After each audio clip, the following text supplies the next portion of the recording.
Praise the lord. దేవుని పరిశుద్ధ నామానికి మహిమ కలుగునుగాక. అనుదిన జీవాహారం అనే కార్యక్రమాన్ని వీక్షిస్తున్న మీ అందరికీ కూడా ప్రభు పేరిట మా శుభాభివందనాలు. ప్రతిదినము కూడా దేవుని వాక్యం చేత ఎంతగానో బలపరచబడుతున్నాం. మరి ఈ ఉదయ కాల సమయంలో కూడా దేవుడు మనల్ని బలపరుస్తూ మనకిస్తున్నటువంటి వాక్యమును, దేవుడు మనతో మాట్లాడబోయేటువంటి మాటను చూద్దాం. కీర్తనల గ్రంథము 113వ అధ్యాయము 9వ వచనం చదువుదాం. ఆయన సంతులేని దానిని ఇల్లాలుగాను, కుమారుల సంతోషము గల తల్లిగాను చేయును. యెహోవాను స్తుతించుడి. ఆమేన్. కొన్ని సందర్భాలలో దేవుని వాగ్దానాలు మనకెంతో బలమునిస్తాయి. కొన్ని సందర్భాలలో నిజముగా మనము కలతకు గురైనప్పుడు, ఆదరణ కరువైపోయినప్పుడు బైబిల్ని తెరిచి మనం చదివినప్పుడే కానీ, దేవుని వాక్యాన్ని వింటున్నప్పుడే కానీ మన యొక్క మనసుకు ఊరట కలిగించేటువంటి దేవుని వాగ్దానముల చేత దేవుడు మనల్ని ఎంతగానో బలపరిచిన సందర్భాలు అనేకములుగా ఉండి ఉంటాయి. నా జీవితంలో కూడా దేవుడు ఎన్నోసార్లు ఆయన తన వాక్కుల చేత నన్ను బలపరిచాడు. ఆయన దర్శనముల చేత నన్ను బలపరిచి ఆ వచ్చినటువంటి దర్శనాన్ని నెరవేరుస్తూ ఎన్నో అద్భుతములు నా జీవితంలో జరిగించాడు దేవుడు. అలాగనే ఈ వాక్యాన్ని వింటున్నటువంటి మీ జీవితాల్లో కూడా దేవుడు దర్శనాల ద్వారా, కలల ద్వారా, దేవుని వాక్యం చేత మీతో మాట్లాడి ఉండవచ్చు. అయితే ఈ ఉదయకాల సమయంలో సంతానం లేక బాధపడుచున్నటువంటి వారి కోసము, నిజముగా సంతులేని దానిని ఇల్లాళ్ళుగాను, కుమారుల సంతోషము గల తల్లిగాను చేస్తానని దేవుడు వాగ్దానం ఇస్తున్నాడండి. నిజముగా నీకు గర్భఫలము లేదని నీవు బాధపడుచున్నావేమో, నీ హృదయం అంతా కలత చేత నింపబడి ఉన్నదేమో, కొన్నిసార్లు ఆదరణ కరువైపోయినటువంటి సందర్భాల్లో నీవు జీవిస్తూ ఉన్నావేమో. కానీ దేవుడు నీ మీద దృష్టి ఉంచి, దేవుడు నిన్ను బలపరుస్తూ, నీ హృదయమును ఎరిగినటువంటి దేవుడు, నీ హృదయములో కలిగి ఉన్నటువంటి బాధను ఎరిగినటువంటి దేవుడు నీతోనే మాట్లాడుచు నీకిస్తున్నటువంటి చక్కటి వాగ్దానం ఏమిటంటే, ఇదిగో నేను సంతులేని దానిని ఇల్లాలుగా చేస్తానని దేవుడు మాట్లాడుతున్నాడు. కుమారుల సంతోషము గల తల్లిగా దేవుడు నిన్ను చేయబోతున్నాడు. ఆమేన్. గర్భఫలము లేక బాధపడుచున్నావేమో, నీ స్నేహితులలో, నీ బంధువులలో, నీ రక్త సంబంధికులలో ఒకవేళ ఎన్నో సంవత్సరాలుగా గర్భఫలము లేక వారి దాంపత్య జీవితంలో వారు ముందుకు వెళ్తున్నారేమో. కానీ పరిశుద్ధ ఆత్మదేవుడు అట్టి వారి కొరకే నిజముగా మరి 7 బుధవారాలు కూడా ఉపవాస దినము చేయాలని చెప్పి నాకు ఒక ప్రేరేపణ బట్టి మరి 7 బుధవారాలు కూడా ఉపవాస ప్రార్థనలో గడపడం జరుగుతుంది. ఎవరి కోసం అంటే గర్భఫలము లేక బాధపడుచున్న వారి కోసము. ఒకవేళ ఈ వాక్యం వింటున్నటువంటి వారిలో, మీ స్నేహితుల్లో కానీ, బంధువుల్లో కానీ, రక్త సంబంధికుల్లో కానీ ఎవరికైనా గర్భఫలము లేక బాధపడుచున్నట్లయితే ఈ వాక్యాన్ని షేర్ చేయండి. కామెంట్ ద్వారా మీ ప్రార్థన అవసరతను మాకు తెలియపరచండి. 7 బుధవారాలు కూడా ప్రత్యేకించి గర్భఫలం లేని వారి కొరకు ప్రార్థిస్తూ ఉండగా వారి పేర్లు కూడా మెన్షన్ చేసి వారిని గురించి కూడా ప్రార్థన చేయడం జరుగుతుంది కనుక గమనించండి. మరి ఈ ఉదయకాల సమయంలో గర్భఫలము లేక బాధపడుచున్న ప్రతి ఒక్కరితో దేవుడు మాట్లాడుతున్నాడు. ఆయనకు అసాధ్యమైనదంటూ ఏదీ లేదు. ఆయన సమస్తమును సాధ్యపరచగలడు. ఆవగింజంత విశ్వాసం మనం కనపరిస్తే చాలండి. దేవుడు మనల్ని ఎంతో బలపరుస్తున్నాడు. అనేక సార్లు మనల్ని బలపరిచాడు. అనేక సార్లు మన జీవితాల్లో ఎన్నెన్నో అద్భుత కార్యములు చేసిన దేవుడు ఈ గర్భఫల విషయంలో కూడా ఎందుకు చేయలేడు? తప్పకుండా చేయగలడు. తప్పకుండా నీ కౌగిట దేవుడు బిడ్డనివ్వబోతున్నాడు. నీవు ఎత్తుకొని ముద్దాడి ఎంతగానో ఒక తల్లిగా, ఒక తండ్రిగా పోషించబోయేటువంటి ఒక శుభకార్యాన్ని దేవుడు మీ గృహంలో చేయబోతున్నాడు. ఆమేన్. చూడండి, ఈరోజు పరిశుద్ధ ఆత్మదేవుడు మనతో మాట్లాడుచున్నాడు. సంతులేని దానిని ఇల్లాలుగాను, కుమారుల సంతోషము గల తల్లిగాను నేను చేస్తానని దేవుడు మనల్ని బలపరుస్తున్నారు. ఈ ఉదయకాల సమయంలో ఒకసారి మనం జ్ఞాపకం చేసుకుందామా? ఆనాడు అబ్రహాము కూడా అంటున్నాడు దేవునితో, ప్రభువా నువ్వు నాకు అన్నీ ఇచ్చావయ్యా, అన్నీ ఉన్నాయి, నన్ను ఆశీర్వదించవు, మంచిదే, కానీ నా కుటుంబంలో, మా దాంపత్య జీవితంలో బిడ్డలు లేరు ప్రభువా అని బాధపడుతున్నాడు.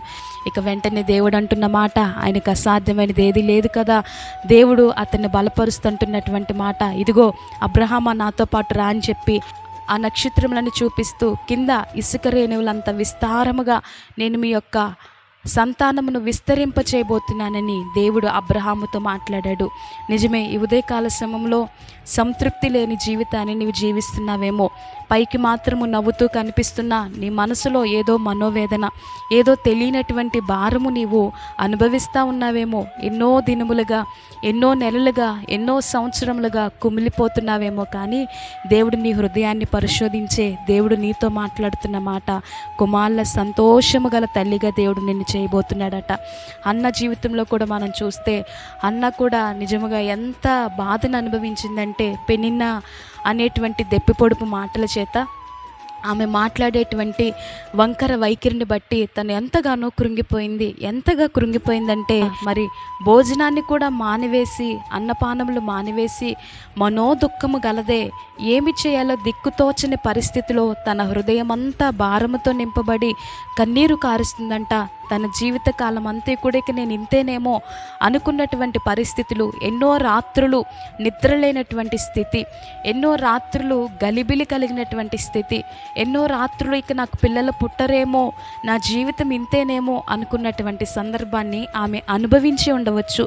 ఈ ఉదయకాల సమయంలో నీవు కూడా అనుకుంటున్నావేమో, ఇక నాకు బిడ్డలు కలగరేమో, నా జీవితంలో నేను ఇక చిన్న బిడ్డలను నేను ఎత్తుకోలేనేమో, నా కడుపున నా గర్భవాసమున బిడ్డలు పుట్టరేమో, చిన్న బిడ్డలను చూస్తుంటే నాకు కూడా ఎత్తుకోవాలనిపిస్తుందని నీవు బాధపడుతున్నావేమో. కానీ దేవుడు నిన్నే బలపరుస్తూ నీకే ఇస్తున్న వాగ్దానము, దేవుడు నీ గర్భాన్ని తెరిచి నిన్ను కుమారుల సంతోషము గల తల్లిగా దేవుడు చేయబోతున్నాడు. ఆమెన్. సంతోషమును నీ యొక్క గృహంలో, ఒక శుభవార్తను దేవుడు నీ గృహంలో చేయడానికి ఇష్టపడుతున్నాడు. అన్న జీవితంలో కూడా ఆమె అలా కృంగిపోతున్న సందర్భంలో ఆమె తీసుకున్నటువంటి సరైన నిర్ణయం ఏమిటంటే, ఆమె వైద్యుల చుట్టూ తిరగలేదు, ఎవరెవరి దగ్గరకో ఆమె ఎక్కడెక్కడికో వెళ్ళి ఎన్నెన్నో ప్రయత్నాలు చేయలేదు. కానీ ఆమె డైరెక్ట్గా దేవుని సన్నిధిలోనికి వచ్చి మోకరించి ఒక మత్తురాలు వలె ప్రార్థన చేస్తుందంట. అంటే ఆమెకున్నటువంటి భారం అంతటినీ కూడా దేవుని సన్నిధిలో కుమ్మరిస్తుంది. చాలామందికి తెలియదు, వారికి ఉన్న బాధ వేదన మనుషులకు చెప్పుకుంటే తీరిపోతుందేమో, పెద్దవారికి చెప్తే లేకపోతే వైద్యుల దగ్గరికి వెళ్తే మాకు ఈ యొక్క సమస్య నుండి పరిష్కారం దొరుకుతుందేమో అనుకుంటారు. కానీ మీరు ఆలోచన చేయవలసింది ఏమిటంటే, నీవు నమ్ముకున్న దేవుడు గొప్పవాడే ఉన్నాడు. నీవు కన్నీరు కారిస్తే ఆయన తట్టుకోలేడు. వెంటనే నీ యొద్దకు వచ్చి సమాధానం ఇవ్వగల దేవుడు. నీవు విరిగి నలిగిన మనసుతో ప్రార్థన చేయగలిగినట్లయితే నీ జీవితంలో నీవు ఊహకు మించిన అద్భుత కార్యమును నువ్వు చూడగలవు. చూడండి, హన్న ఆ రీతిగా మొత్తురాలుగా ప్రార్థన చేసినప్పుడు వెంటనే దైవజనుడైనటువంటి ఏలీ ద్వారా దేవుడు మాట్లాడుచున్నాడు.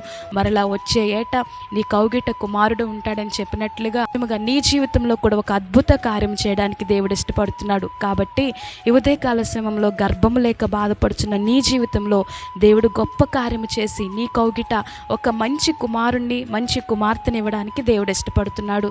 చూడండి, మీరు నమ్మదగిన దేవుణ్ణి మీరు ఆరాధిస్తున్నారు, నమ్ముకొనదగిన సహాయకుని మీరు నమ్ముకున్నారు గనక విశ్వాసముతో మీరు ప్రార్థన చేయగలిగినట్లయితే తప్పకుండా మీ జీవితంలో అద్భుత కార్యం దేవుడు చేయబోతున్నాడు. అన్న ప్రార్థించిన రీతిగా తన కౌగిట వచ్చే ఏటకల్లా ఒక కుమారుడు ఉంటారని ఏలీ గారు చెప్పినట్లుగా తన జీవితంలో దేవుడు అద్భుత కార్యం చేశాడు. తన కౌగిట కుమారుణ్ణి అనుగ్రహింపచేశాడు. ఆ కుమారుని కూడా మనం గమనించినట్లయితే సమూయేలు గారిని దేవుడిచ్చాడు. ఈ సమూయేలు చిన్నతనంలోనే దేవుని స్వరాన్ని వినగలిగాడు. తల్లి ఎంత భక్తిపరురాలుగా ఉన్నదో, తల్లి ఎంత చక్కగా పెంచిందో చూడండి. తల్లికి ఉన్నటువంటి భక్తి జీవితాన్ని బట్టే కానీ, తను ఆ సమర్పించుకున్నటువంటి విధానాన్ని బట్టే కానీ దేవుడు సమూయేలుని ఒక ప్రవక్తగా నియమించుకొని ఎంతో అద్భుతంగా అతన్ని వాడుకున్నాడు. నీ యొక్క గర్భవాసమున పుట్టేటువంటి బిడ్డలు కూడా ఈ రీతిగానే నీవు అనుకుంటున్నావేమో, ఎందుకు ఆలస్యం అవుతుంది, ఎందుకు ఇలా జరుగుతుందని నీవు అనుకుంటున్నావేమో. కానీ ఆలస్యమైన ఒక అద్భుతమైన కార్యంను దేవుడు నీ కొరకు దాచి ఉంచాడు. యెహోవా యందు భయభక్తులు గల వారి ఎడల ఆయన దాచి ఉంచిన మేలు ఎంతో గొప్పది. నీవు ఆయన యందు భయభక్తులు కనపరచు, ఆయన సన్నిధిలో విశ్వాసం ఉంచి ప్రార్థన చే, దేవుడు తప్పకుండా నీ జీవితంలో అద్భుత కార్యం చేయగలడు. మరి మా సన్నిధిలో కూడా ఎంతోమంది గర్భాన్ని తెరిచి నిజముగా వారికి బిడ్డలు పుట్టరు అని చెప్పినప్పుడు ఎంతో చక్కగా దేవుడు అద్భుత కార్యము జరిగిస్తూ ఎంతోమంది గర్భాలను తెరిచాడు. ఈ ఉదయకాల సమయంలో నీ గర్భాన్ని కూడా దేవుడు తెరవబోతున్నాడు. నీ విశ్వాసం కనపరచు, దేవుని పట్ల విశ్వాసముతో ప్రార్థన చే. దేవుడు నీ పక్షముగా వేద్యమాడుతూ నీ యొక్క కుటుంబంలో శుభవార్తను, నీ కుటుంబంలో సంతోషాన్ని దేవుడు నీకు ఇవ్వబోతున్నాడు కనుక దేవుని సన్నిధిలో ముందుకు కొనసాగుదాం. మరొకసారి దేవుని యొక్క వాక్యాన్ని జ్ఞాపకం చేసుకుందాం. సంతు లేని దానిని ఇల్లాలుగాను, కుమారుని కుమాల సంతోషము గల తల్లిగాను దేవుడు నిన్ను చేయబోతున్నాడు. సంతులేని దానివని, గొడ్రాలవని, మరి బిడ్డలు లేరని నిన్ను అనేక మాటలు అంటున్నారేమో, కానీ దేవుడు నీ బాధను ఈ ఉదయకాల సమయంలో చూశాడు. ఈ ఉదయకాల సమయంలో దేవుడు నీకే ఇస్తున్నటువంటి మాట, సంతులేని నిన్ను ఒక ఇల్లాలుగా, కుమాల సంతోషము గల తల్లిగా దేవుడు చేయబోతున్నాడు. మరి ఈ చిన్న వాక్యాన్ని దేవుడు మన వినికిల్లో దీవించి ఆశీర్వదించునుగాక. ఆమేన్. అలాగే కన్నులు మూసుకొని ప్రార్థనలో ఏకీభవిద్దాం. స్తోత్రమయ్యా, పరిశుద్ధుడా, కనికరుడా, కృపగల దేవ, దయగల రాజా, నీ బంగారు పాదాలకు వందనాలు తండ్రి. ఉదయకాల సమయంలో అనుదిన జీవాహారం అనే కార్యక్రమాన్ని వీక్షిస్తున్న ప్రతి బిడ్డను మీరు దర్శించండి అయ్యా. గర్భఫలము లేక బాధపడుచున్నటువంటి నీ బిడ్డలను మీ పాదముల ఎద్ద పెడుచున్నామయ్యా.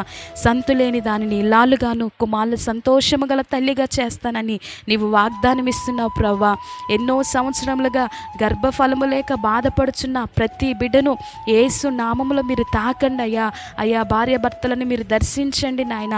వారిలో ఉన్న ప్రతి లోపమును యేసు నామములో సవరింపచేసి నీ వెలుగును వారిపై అయ్యా కనపరుస్తూ నాయన నీ అద్భుత కార్యము జరిగించండి అయ్యా. ఈ క్షణమంది బిడ్డలను మీరు తాకండి. ఈ క్షణమంది బిడ్డలో ఉన్న లోపమును సవరింపచేయండి. అడ్డగిస్తున్న ప్రతి దుష్టుని కార్యమును యేసు నామములో లయపరచండి ప్రవ్వా. నీ అద్భుతమైన కార్యమును వారి పక్షముగా అయ్యా ఈ క్షణమంది నీవు మొదలుపెట్టయ్యా. ఇప్పుడే అది మొలుచునని లేఖనాలు చెప్తున్నట్లుగా ఇప్పుడే నీ కార్యమును తండ్రి మీరు జరిగించండి ప్రవ్వా. ప్రతి లోటును తీసివేస్తూ, ప్రతి లోటును సవరింపచేస్తూ నీ అద్భుత కార్యం జరిగించమని ప్రార్థిస్తున్నామయ్యా. విరిగి నలిగిన మనసుతో, హృదయంలో కలతతో ప్రవ్వా, చెప్పుకోలేకుండా ప్రవ్వా, ఎన్నో రాత్రులు ప్రవ్వా అయ్యా నిద్రలేమి చేత బాధపడినటువంటి ఆ సందర్భాలను నీవు చూసిన దేవుడివై ఉన్నావు ప్రవ్వా. అయ్యా వారి జీవితంలో నీ అద్భుతములు జరిగిస్తూ ప్రవ్వా ఎలుగెత్తి సాక్షులుగా నిలవబెట్టుకోనండి. ఈ కామెంట్ ద్వారా నాకు గర్భఫలం లేదు ప్రార్థించండి అని ఎవరైతే తెలియపరుస్తున్నారో నాయన, వారిని కూడా మీరు దర్శించండి అయ్యా. దర్శించండి ప్రవ్వా. వారి కొరకు ప్రత్యేకించి ప్రార్థిస్తూ ఉండగా యేసు నామములో వారు కుమారులను, కుమార్తెలు పొందుకొందురుగా కానీ ప్రార్థిస్తున్నామయ్యా. నీ అద్భుత కార్యము ప్రతి ఒక్కరి పట్ల మీరు జరిగిస్తూ నీవే నీ ఘనమైన కార్యమును ప్రతి ఒక్కరి పట్ల జరిగించమని ఈ దీనురాలు చేసిన చిన్న ప్రార్థన నీ పాదాల చెంత చేర్చుకొని ప్రతిఫలం దయచేయమని యేసు నామములో అడిగి వేడుకొంచున్నాము తండ్రి. ఆమేన్. అందరికీ హృదయపూర్వక వందనాలండి.